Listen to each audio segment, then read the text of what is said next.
అశోక్ ప్రస్తుతం అంటే టెక్నికల్ గా అండ్ పాసిబిలిటీస్ గురించి బికాజ్ ఇప్పుడు గాంధీ భవన్ కు పోలీసులు చేరుకున్నారు ముఖ్యమంత్రిని కూడా ఇప్పుడు విచారణకు రావాలంటారు అంటే టెక్నికాలిటీస్ ఎలా ఉంటాయి ఇప్పుడు ఇక్కడ అన్ని కూడా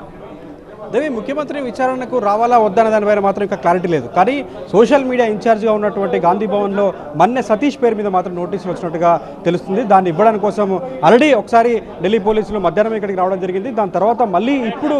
ఇక్కడికి చేరుకొని అటు లోపలికి ఆ సోషల్ మీడియా రూమ్కి కూడా వెళ్ళిన పరిస్థితి మనకు కనిపిస్తుంది కానీ మన్నె సతీష్ అందుబాటులో లేరు కానీ లీగల్ సెల్కి సంబంధించినటువంటి రామచంద్రారెడ్డి దీన్ని డీల్ చేస్తున్నట్టుగా తెలుస్తుంది అయితే వాళ్ళు కంప్లైంట్ ఎవరు ఇచ్చారు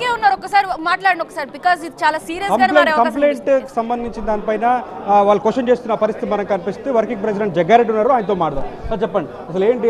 ఈ రాజ్యాంగాన్ని దీన్ని రద్దు చేస్తారు అని చెప్పి కూడా మీరు అంటే బీజేపీ ప్రభుత్వం బీజేపీ పార్టీ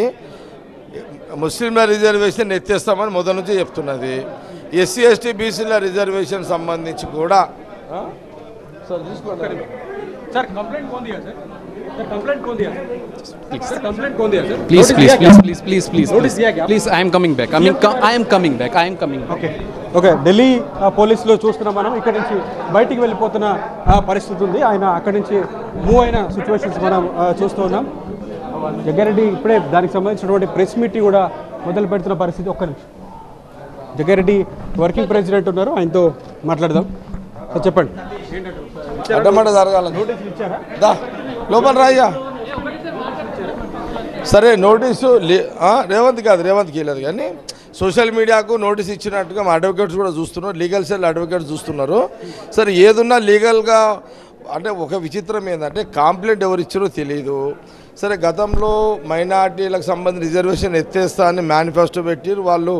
అదొక ఓటు బ్యాంకు రాజకీయాలు చేస్తూనే ఉన్నారు ముస్లింలకు వ్యతిరేకంగా ముస్లిం ఓట్లు వద్దనుకుంటేనే వాళ్ళు హిందువుల ఓట్లు తీసుకోవాలనే ప్రక్రియలో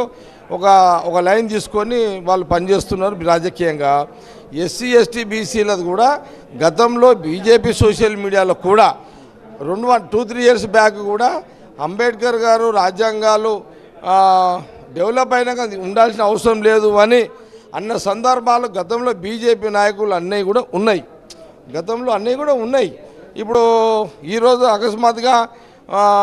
గాంధీ భవన్ సోషల్ మీడియాకు సంబంధించి గాంధీ భవన్ సంబంధించి ఇప్పుడు సోషల్ మీడియా మీద వితౌట్ కంప్లైంట్ ఢిల్లీ నుంచి డైరెక్ట్గా గాంధీ భవన్కి రావడము అంటే ఒక భయం బీజేపీలకు ఏం చుట్టుకుందంటే మేము లీగల్గా ఎదుర్కొంటాం మేము లీగల్ ప్రాసెస్లో అవుతాం లీగల్గా ఎదుర్కొంటాము అమిత్ షా మాట్లాడిన మాటల్ని కట్ చేసి మరీ ఫార్మాట్లో పెట్టారు అనేది వాళ్ళ వర్షన్ అంటే ఒక ఒరిజినల్ వీడియో ఒక ఫేక్ వీడియో రెండు కనిపిస్తున్నాయి సార్ నేనేమంటున్నా అంటే ఇప్పుడు ఓపెన్గానే చర్చ జరుగుతున్నది ఎస్సీ ఎస్టీ బీసీ గత రాజ్యాంగం ఏదో అంబేద్కర్ గారు ఇచ్చిరో ఇప్పుడు డెవలప్ అయిపోయారు ఎస్సీ ఎస్టీ బీసీలు ఇప్పుడు రిజర్వేషన్ అవసరం లేదు అని గతంలో బీజేపీకి సంబంధించిన నాయకులు మాట్లాడిన సందర్భాన్ని నేను మళ్ళీ జ్ఞాపకం చేస్తున్నా నేనేమంటున్నా అంటే అకస్మాత్తుగా ఈ స్టేట్మెంట్లతోటి ఈ తెలంగాణలో కొంత ప్రభావం అయ్యేసరికి బీజేపీకి దెబ్బపడుతుందని ఒక భయంతో ఢిల్లీలో కంప్లైంట్ లేకుండా ఢిల్లీ పోలీసులే గాంధీ భవన్ కోసం ఒక వాతావరణాన్ని క్రియేట్ చేసి మేము అనలేము తప్పించుకునే ప్రయత్నంలో ఈ యొక్క నోటీస్ ఇవ్వడము జరుగుతుంది కానీ మొత్తం మీద ఈరోజు బీజేపీ ఎస్సీలకు బీసీలకు ఎస్సీలకు వ్యతిరేకము బీసీలకు వ్యతిరేకం చర్చ జరుగుతున్నది సోషల్ మీడియాకు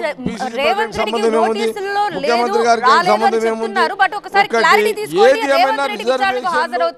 గతంలో బీజేపీ వాళ్ళు ఎస్సీ ఎస్టీ బీసీ అవసరం లేదు రాజ్యాంగం అంబేద్కర్ చెప్పిండని బీజేపీ అన్న మాటలే ఎన్నికల ప్రచారంలో ఈ సందర్భం వచ్చింది నోటీసులు ఇస్తే వెళ్ళి విచారణకు హాజరయ్యే అవకాశం ఉందా ఇప్పుడు మీకు కూడా నోటీసులు అక్కడ కూడా నోటీసులు పడింది వాళ్ళు కూడా వెళ్ళి విచారణకు హాజరయ్యే అంటే మా legal cell Congress party legal cell advocates ఏమి వాళ్ళు ఎలాంటి అడ్వైజ్ చేస్తారో దాన్ని బట్టి Congress party social media Congress party ముఖ్యమంత్రి రేవంత్ రెడ్డి గారు అడ్వకేట్ల యొక్క లీగల్ ప్రాసెస్లో పోతాము న్యాయపరమైన మేము న్యాయాన్ని ఆశ్రయిస్తాము ఏది ఏమైనా మా అడ్వకేట్స్ ఏ సజెషన్ ఇస్తారో దాన్ని బట్టి మేము ఫాలో అవుతాం రిజర్వేషన్లు తీసేస్తారని చెప్పి మీ సీఎం చెప్పడం జరిగింది మీ నాయకులు కూడా చెప్తున్నారు దానికే మీరు కట్టుబడి ఉంటున్నారు గతంలో రాజ్యాంగం అవసరం లేదు అభివృద్ధి చెందినరు ఇప్పుడు అవసరం లేదు అని గతంలో బీజేపీ నాయకులు అన్న చర్చ జరిగింది ఇది అన్నది వాస్తవమే కదా